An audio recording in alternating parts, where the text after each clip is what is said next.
नमस्कार दोस्तों, स्वागत है आपका धर्म का अस्तित्व चैनल में। एक प्रयास धर्म और ज्ञान को बचाने की।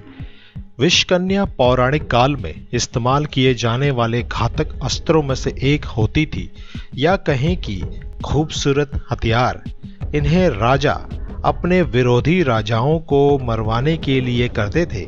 ऐसा ही एक वाकया जुड़ा है चंद्रगुप्त मौर्य से। युद्ध विजय के उपरांत उनके दुश्मन ने एक विषकन्या भेजी उनकी सेवा के लिए, परंतु उसे चाणक्य ने पहचान लिया और चाणक्य ने इस प्रकार चंद्रगुप्त की रक्षा की।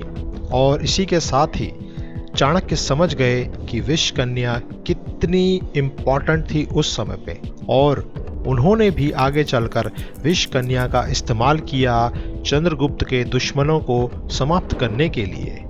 विषकन्याओं को बाल्यावस्था से ही थोड़ी थोड़ी मात्रा में जहर दिया जाता है। उन्हें नृत्य और गायन जैसी कलाओं में निपुण बनाया जाता है।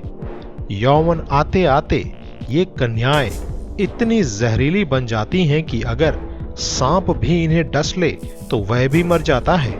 ऐसा माना जाता है कि विषकन्याओं के पसीने और श्वास तक में जहर निकलता है, और जो पुरुष इनके संपर्क में आता है वह जल्द ही बीमार पड़कर मर जाता है। मित्रों, ये तो बात हुई कथाओं और सुनी हुई बातों की, जिससे यह पता चलता है कि विष देकर एक कन्या को हथियार के रूप में इस्तेमाल किया जा सकता है।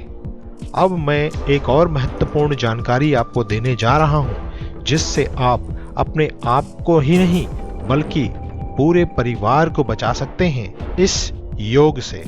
जी हाँ, इस योग को कहते हैं विषकन्या योग, जो किसी भी स्त्री की कुंडली में देखी जा सकती है। किसी भी कन्या की कुंडली में अगर ये 3 दोष हो तो वह विषकन्या योग होता है।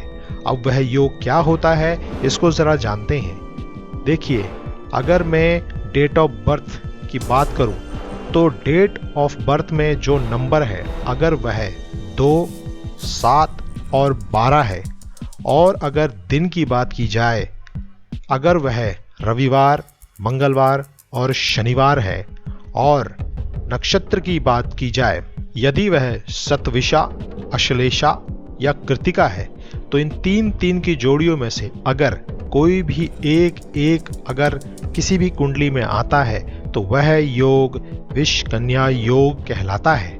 अब देखिए, इस योग से होता क्या है। ऐसी कन्या अपने पति के लिए तो कष्टदायक होती है, वरन वह ससुराल के अन्य लोगों के लिए भी कष्टदायक हो जाती है।